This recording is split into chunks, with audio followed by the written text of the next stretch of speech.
My favorite way to fall asleep with ASMR is with my sleep phones.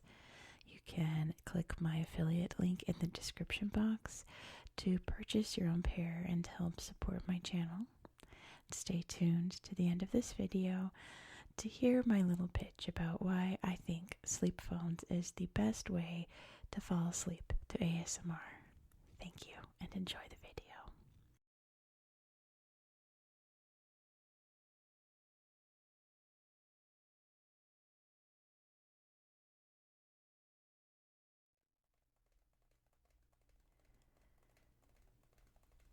Good evening and welcome. Tonight we will be going over the history and geography of Benghazi in, I can barely see, in Libya. Benghazi, as you can see here, pretty small compared to some of the other regions of Libya, which are absolutely massive. You can see right here. I've already covered this region a lot. I'll put my Libya playlist up there in the corner if you want to learn more about beautiful Libya. But Benghazi is in an interesting location in Libya. First of all, it has this beautiful Mediterranean Sea coastline, and we'll look at some of the beaches here on Google Earth. It is also located in a region historically known as Cyrenaica, which essentially is part of this like big blobby chunk of Libya, about like here and further down into the desert. This half of Libya. There's a whole other half over here where you can find like Tripoli, the capital city, and many other major cities down there, but this part right here is historically known as Cyrenaica, and we'll talk about why that is, its history. But also very interesting locations. You can kind of see on my map here, this area here. And you can see Al-Jabar al-Aqdar. Kind of bleeds over into the Benghazi region here, which translates to green mountain. And it certainly is green. I've seen bigger mountains, but compared to the rest of Libya, it's very mountainous. Very high and hilly. Green mountains. And that's very important because Libya is one of the least green countries in the world. And that's not like, oh, deforestation, oh, they're terrible with the environment. That's because most of Libya is made up of the Sahara Desert. Oh, I just noticed on my map, you can see Cyrenaica. You can see the top of it, Cyrenaica, this area here. It's mostly desert. It's mostly sand, dunes, and wadis, and endless Sahara. So it's not like it's the country's fault. They've been trying to combat that for decades now to make it, to make the water more plentiful for Libyans and try to make it as green as possible along the coast up here. But yeah, that's the most lush region of Libya up here. Pretty neat, I think. You can see the Gulf of Sidra right here. Pretty easy to identify on a map, this huge gulf here. Of course, you can find the city of Benghazi right there. And we'll take a look at its big port area and the various sites to see around this area on Google Earth. Now, a lot of my American viewers will hear the name Benghazi and either laugh or feel national pride. There's a lot of feelings associated with the word Benghazi, and I'm not here to do any of those. I'm here to present the history of this region very factually and without too many personal opinions. I can't help it sometimes. Just know that if you're here for jokes or for ultra-nationalism, that's not what this video is. And if you're not American and wondering what I'm talking about, you'll have to stay tuned to find out why. Just a little disclaimer for you. Let's head into the history. So, most of this is going to center around the city area of Benghazi, as the rest of this region is pretty much very small villages and farmland, some green, like I said, and a bunch of desert down here in the south. So, most of it's going to center around here.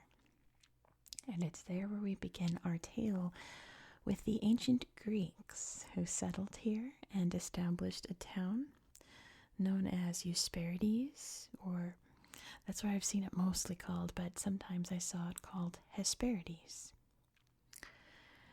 And it was a pretty, somewhat important port area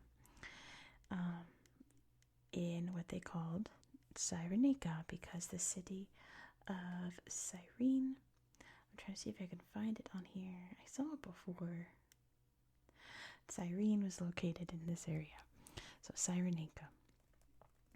It was one of the lesser parts of Cyrenaica, but important nonetheless.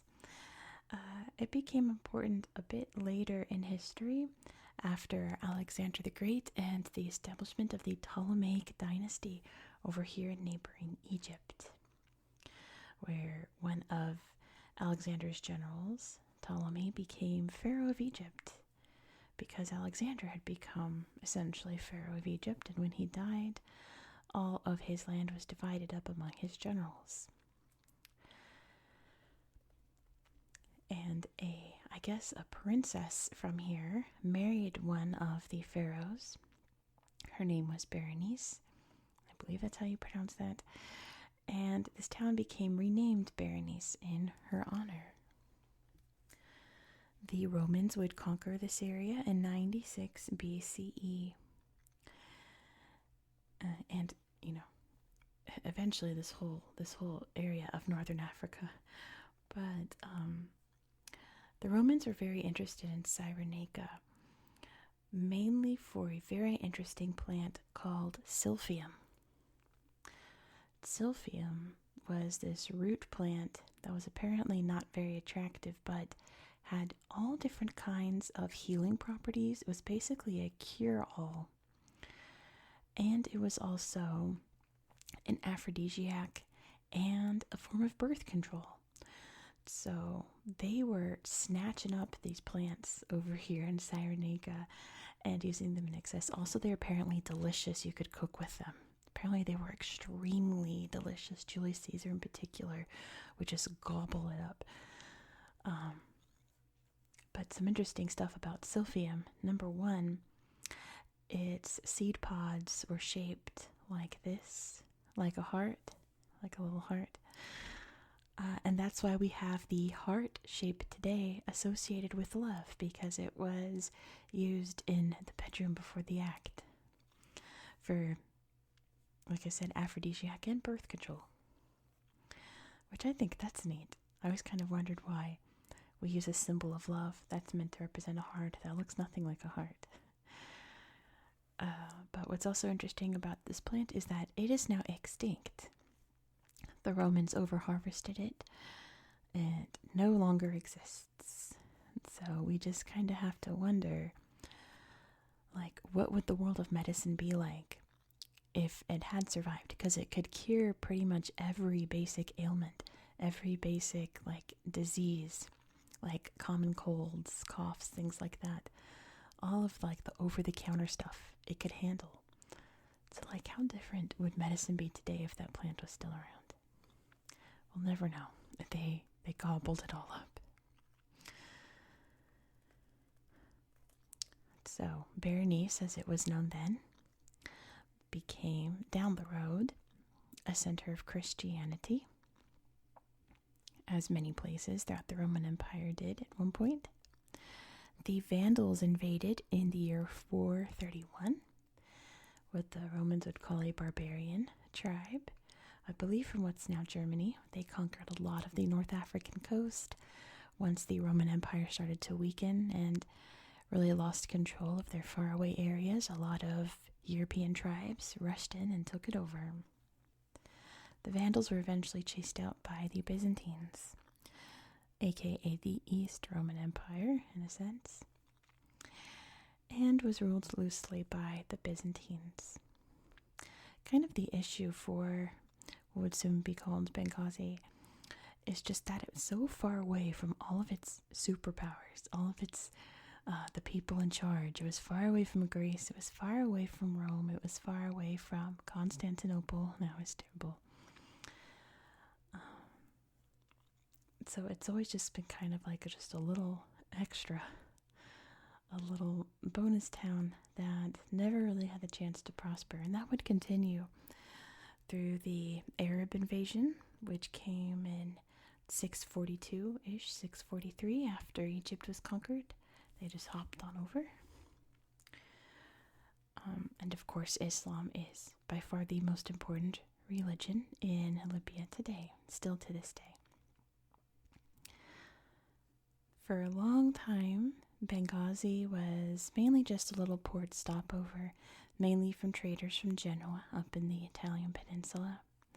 But again, nothing extremely important.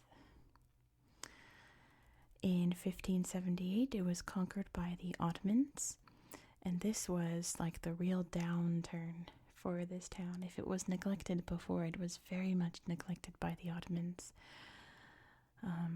They had, like, even into the 1800s, into the 1900s, they had, like, no roads, no infrastructure, no modernization at all, from what I can understand. They had outbreaks of bubonic plague throughout the years. They were mainly just known for sponge fishing. People would come from Europe to sponge fish nearby and leave, nothing that really benefited the town.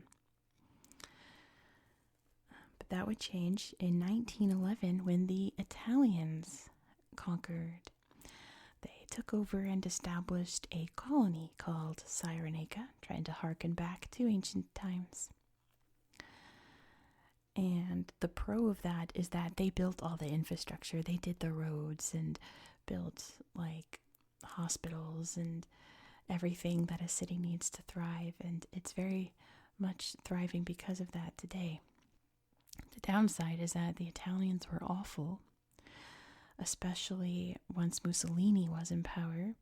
The people here did not want the Italians in charge. They rose up and protested, and the Italians put them down very harshly. They were not nice people.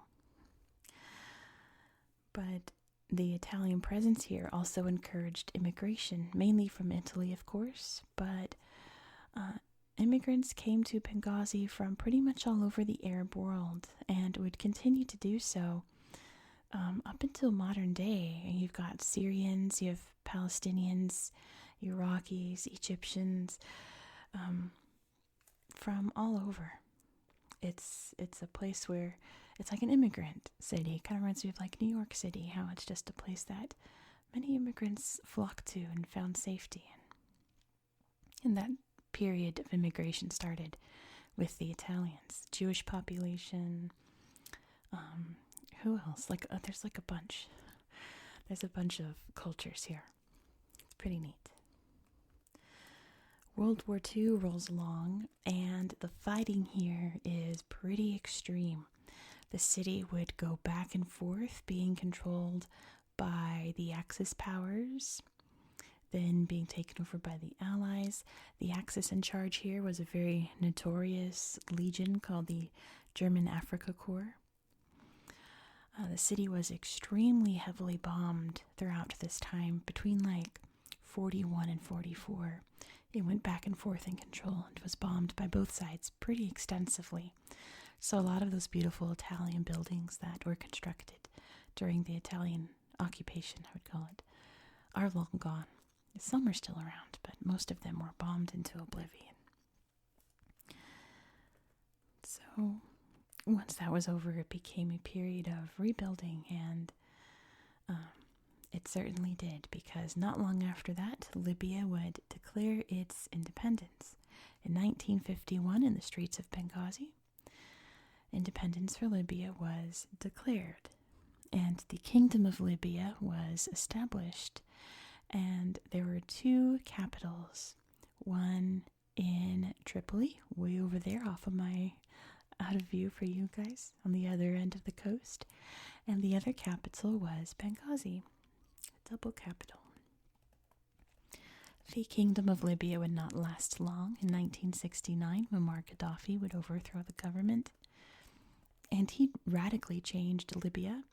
But the most important one we're going to talk about tonight is he shrunk down the number of capitals to one city, just Tripoli, no longer Benghazi. I forgot to mention at the beginning that Benghazi is the second most populous city in Libya. So it made sense that there are two capitals and two major cities on each side of the country. But no longer. It hasn't been the capital ever since. Two notes in its history before we get into the real meat of the history. Two very sad events. One was in 1986 when the Americans bombed Benghazi. And that is because, well, if you know your international politics at this time in the 1980s, Libya was doing a lot of awfulness around the world. In order to stay relaxed and to follow YouTube's guidelines, we say that they were blowing things up on purpose. And oh boy, did they blow up some really significant things. In this case, it was a discotheque in West Berlin that was frequented by the international crowd, mainly Americans who were stationed there. So the Americans struck back and bombed Benghazi. Said it was, justified after what Libya had done there. We're not going to get into that aspect, though. That's all. Another really horrible tragedy. In 1998, it turned out that in Benghazi, about 430 children became infected with HIV after they visited the local hospital, which the Libyan government swiftly found out that it was due to, I believe it was five nurses. 4 were Bulgarian and 1 was Palestinian. And of course they accused these nurses of doing it on purpose, trying to, infect and kill the youth, which definitely did happen because it was HIV in the 1990s. These poor babies, my gosh. But those nurses insisted they were innocent. They were brutally tortured before being sent back to, at least I didn't follow the Palestinian nurse, but I was reading about the Bulgarian nurses, how they stood trial in Bulgaria, but insisted that they didn't do it on purpose, that it's because of the conditions in the hospital. They didn't mean to. Just a tragic story all around. Horrible. Would make for some interesting historical true crime to kind of learn more about it. I think I should read more about that, but that was what I got for the gist of it. All around, just an absolute tragedy for the people here and every victim involved. With those out of the way, let's get into the real meaty history. Because many anti-Gaddafi protests sprung up in Benghazi, one of the larger ones being in the year 2000, and the biggest being, of course, in 2011. Now, I do have a lot of Libyan viewers. Shout out to the Libyan viewers. You guys are great. Not all of you, but many of you have stated how Gaddafi's the best thing that's ever happened to Libya, so on and so forth. I'm not here to say whether he was or wasn't. I will just say that there has never been a good leader of a country. Every shining example of a world leader has done something terrible somehow, right? I'm just gonna say that there are no perfect leaders. And if you think there is, I think you should question yourself. Maybe you've been subjected to propaganda. That's all I'll say on that. Okay, it's not that he was good or bad. It's just that no world leaders are good or bad. Okay. Anyway, in 2011, the biggest anti-Gaddafi protests sprang up in Benghazi, mainly due to the Arab Spring movement, which we actually talked about earlier this week. We were talking about Tunisia, how this liberation mindset swept through the Arab world, taking down unjust leaders, sparking, justice, all of that. This protest grew throughout Libya and ended with the removal of Gaddafi, not just from office, but from his body, and would have a very large ripple effect across Libya. It would spark 2 civil wars, but we have an event that happened before the Second Civil War, which mainly occurred around in Benghazi. On September 11th, 2012, an attack against many Americans who were stationed or visiting Benghazi occurred. It was a fringe Islamist group. Many had sprung up in the, I don't want to say lawlessness, but the disorganization that followed the vacuum left by Gaddafi. And I think 2 Americans died during this very long attack. Now, here's the thing, is that, yes, that's a tragedy. Yes, that's horrible.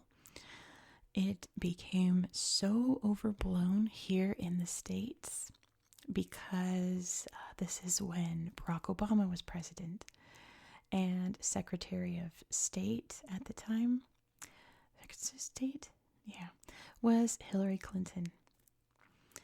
And so they're the left, right? The right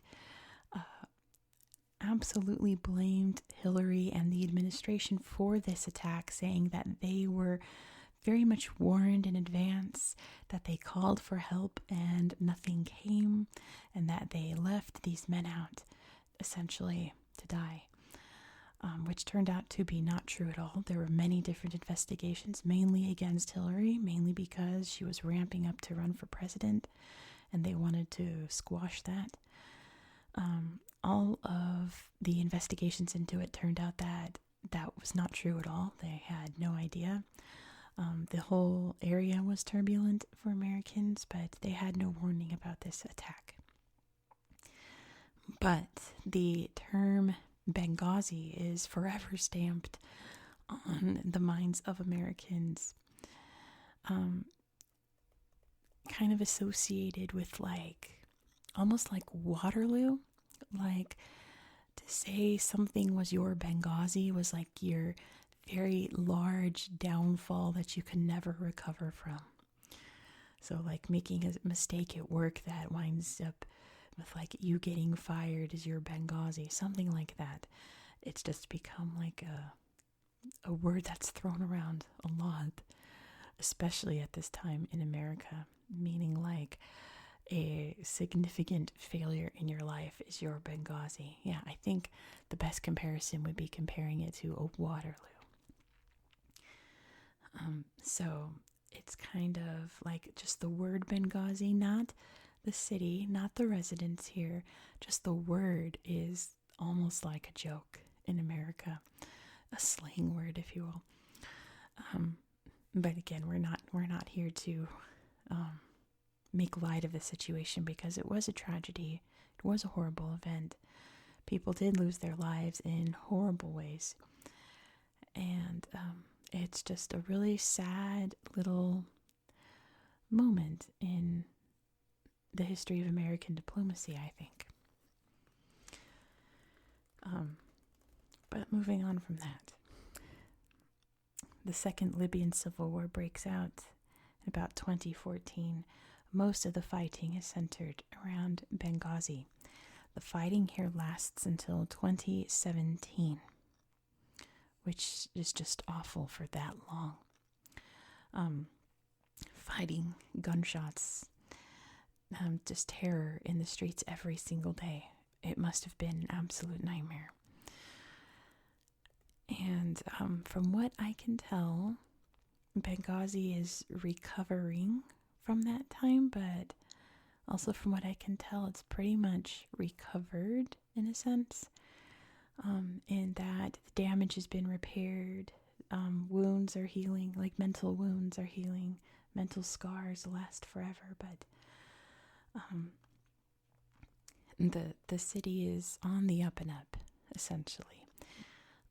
But I don't think it's ever going to be as prosperous as it once was, to be honest. There's always going to be that stigma against it.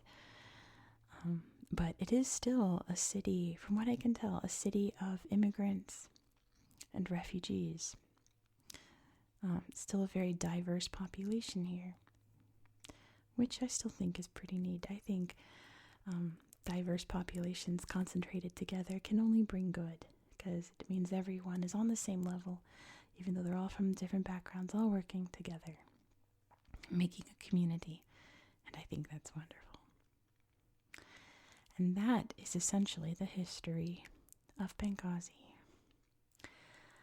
So there are some things to show you on the tablet.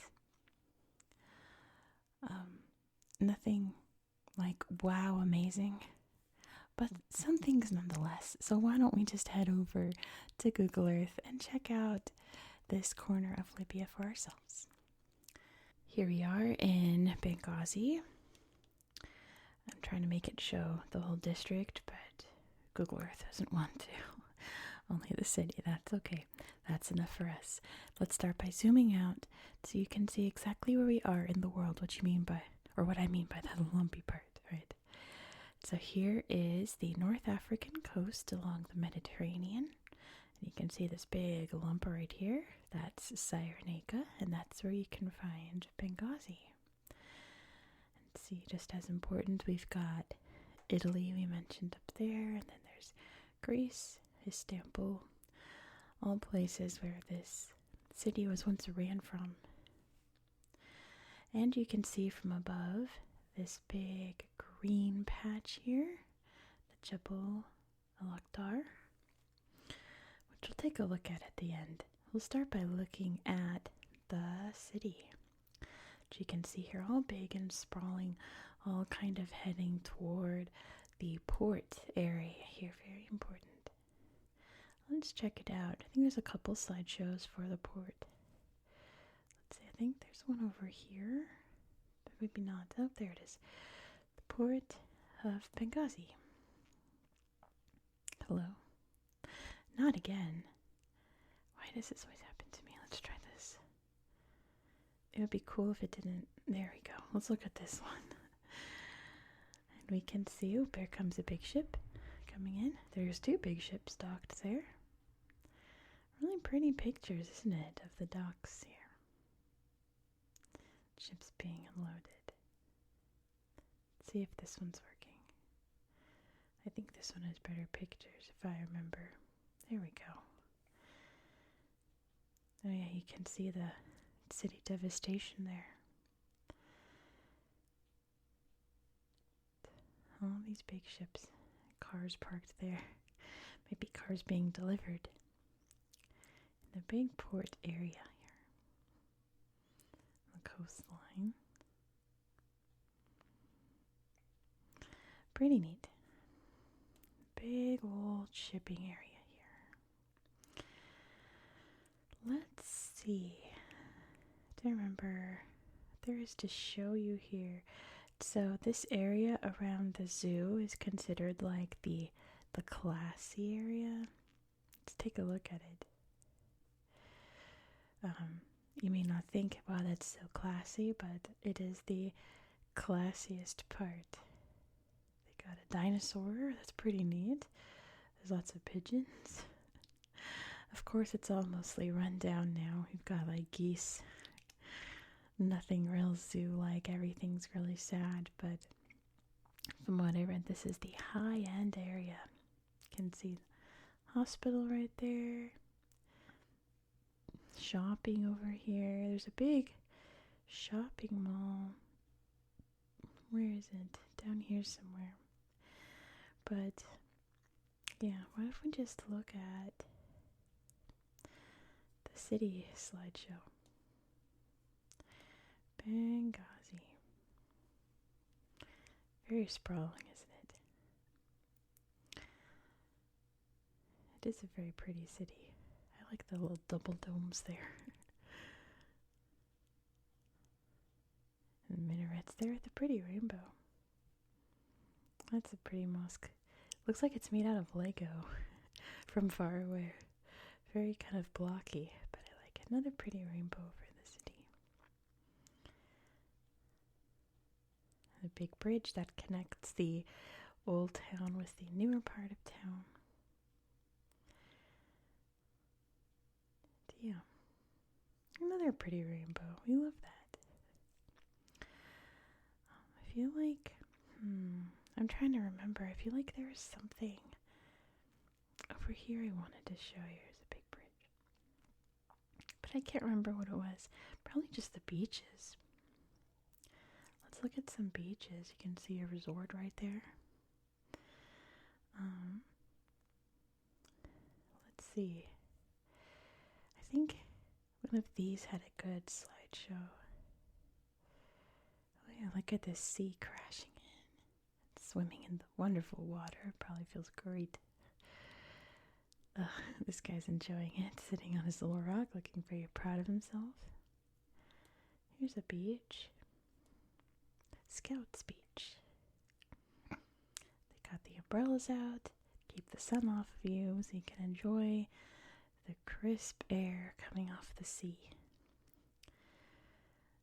And playing paddleball, pickleball maybe. And barbecuing, roasting up some vegetables there. Having a picnic with the bros on the beach at night. That's what it's all about.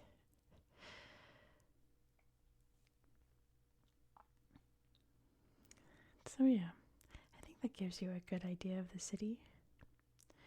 I really can't remember if there was... See, there's another campground there. Anything else I needed to show you? What's this? Oh, more beautiful ocean shots. I won't say no to that. Crashing waves. So pretty. The Mediterranean is really just a magical body of water, isn't it? Let's see. There's a monument here on this roundabout. And it's a bunch of cars. Yeah. Pretty much is what all the slideshows here look like. It's just like very random stuff. But that's okay. I think you get the gist of it. Where's that big shopping mall? Here it is. The Mall of Benghazi. It's a pretty good mall. Look how fancy. Chandeliers and nice tiled floors there. You can have events. And all the little lights in the ceiling looking like stars. Little kiddie rides inside. Those are the best kind of malls that they got. And then it has a random car. Did any of your malls have this? The mall that I went to growing up, like there would be a spot in the middle of the mall that, hey doggy, that like a car dealership would own, and they would park a car there and be like, you could win this car. Like, what is up with this? I guess that's more common than I thought it was. I don't know. Does anyone else have a mall that does that? There's just a car in the middle of the mall. All right. Let's see. I really wanted to talk about this town here because it has this town, right? Yeah. It has some ancient ruins in it. You can see them over here. It's marked and everything. But I'm trying to Google. It still looks like a fortress. I'm trying to Google what these ruins are, and all that I can get is they are the ruins of Savnu. And I'm like, that's cool. What is it? Can tell that people have lived there for a while because there's some kind of a modernish water tower there. Water silos. But it looks very old, doesn't it? Out here in the desert. So if you know, please let me know. Camels and everything. It looks neat. There's a little town over here. Check it out. Look at all their little houses all neat and uniform. They've got some kind of farm happening here. Maybe a little water well. I can see their little camel friends there. A solar plant, maybe. But I can't find out what this was. You can see it's in a crater. Like, it just won't tell me. I have no idea. I would like to know what that ruin is. So I can't find anything other than, yeah, it's there. There's also this cool cave that I found. Oh gosh, I wonder if I could re-find it. It was somewhere out here. My gosh. I don't know if I'm going to be able to find it. I just stumbled across it randomly the other day. And it was labeled in English. There's the airport. I dropped a pin. Goodness, maybe it was closer to the mountains.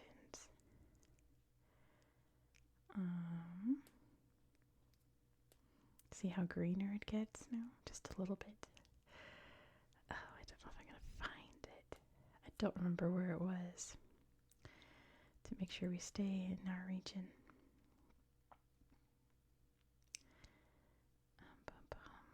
Darn, I don't think I'm going to find it.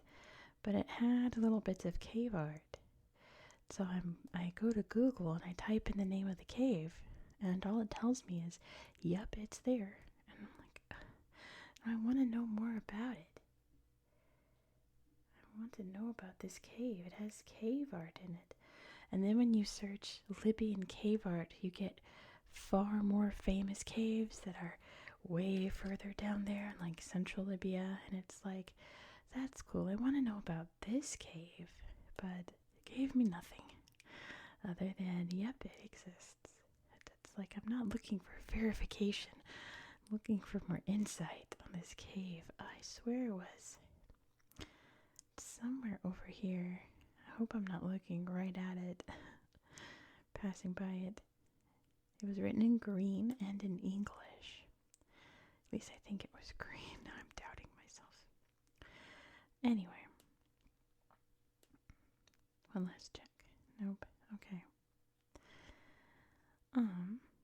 That's too bad. It was a nice little cave.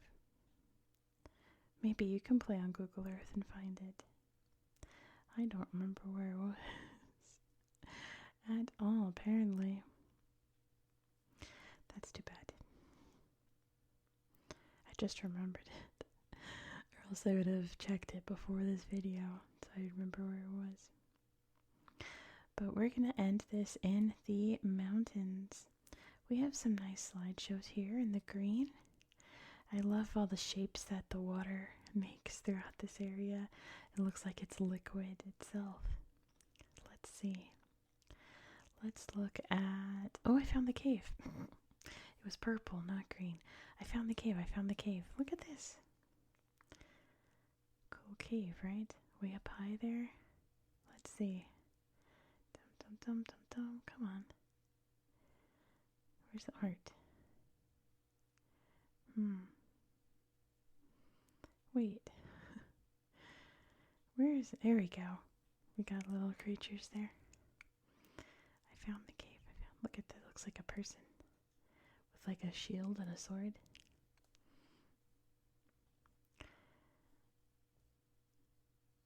Yeah, little scratch art there.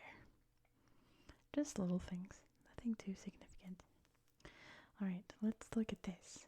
It says it's a hiking trail, has no pictures. How about you? Alright, here we go. See, look at this green. Look at the fields here of grain. Maybe some kind of wheat. You got horses there. Looks like it's about to dump rain right here and all these flowers. It's really pretty, isn't it? It's so green. You would never think this is Libya, right? You think Libya, you think desert. But this is beautiful. Pretty horse. Look at the wildflowers. Pretty nice. Lots of farmland too. This is like the farmland here has pretty much always been farmland since humans first settled here. I want more pictures. I want one more. One more. Come on. There's a farm, it says. I don't know if these will have slideshows. No. Darn. How about you? No, we already checked that one. There's a farm. No pictures. Rats. Yeah, that's kind of been my experience here, poking around. Here, oh, this one is just someone making tea. But anyway, I guess we'll end it there. I suppose you get the gist. Does it say tree farm? No, darn. But anyway, thank you so much for watching. If you enjoyed this style of content, please consider subscribing. This is an ongoing series on my channel. And next we're heading over to Indonesia. And let's see what I'm going to talk about there. We are going to see some really neat, actually, the Google Earth portions are going to be really great because there were like way too many slideshows. And I was scrolling through them, and I was like, there's far too many places to look at. I'm just going to do it live. I'm just going to do it with my audience. So we're going to explore this corner of Java together, and I'm so excited for it. So be sure to subscribe so you won't miss out. Don't forget to give this video a thumbs up, especially if you learned any cool facts. Let me know your favorite fact down in the comments. I hope that you found this video to be relaxing and educational, and I hope that you have a good night. Good night. Good night. Good night. Good night. Good night. Good night. Good night. Good night. Good night.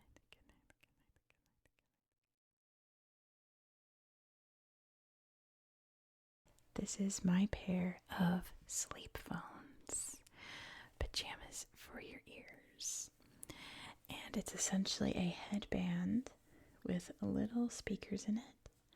So you can pop it on your head and comfortably lay down on your pillow and listen to binaural ASMR as you fall asleep. It's all dusty, but that's good because this is machine washable. You can just pop out the little headphones there and wash this. I guess I have to do that next. Cat hairs all over it.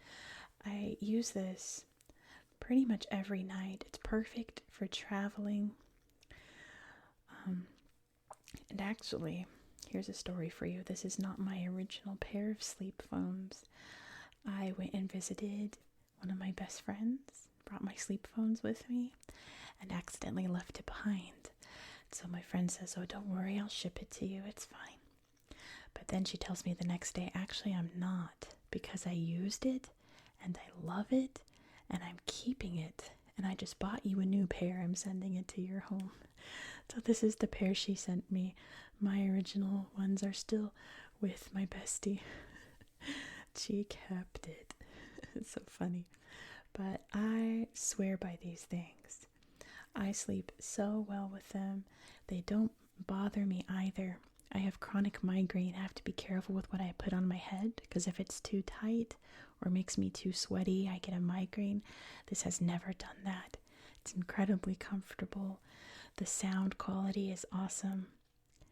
And I just pass out and sleep so well when I'm wearing these. I can't recommend it enough.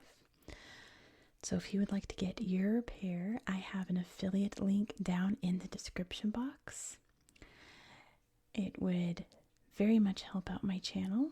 Don't forget to uninstall Honey before you purchase.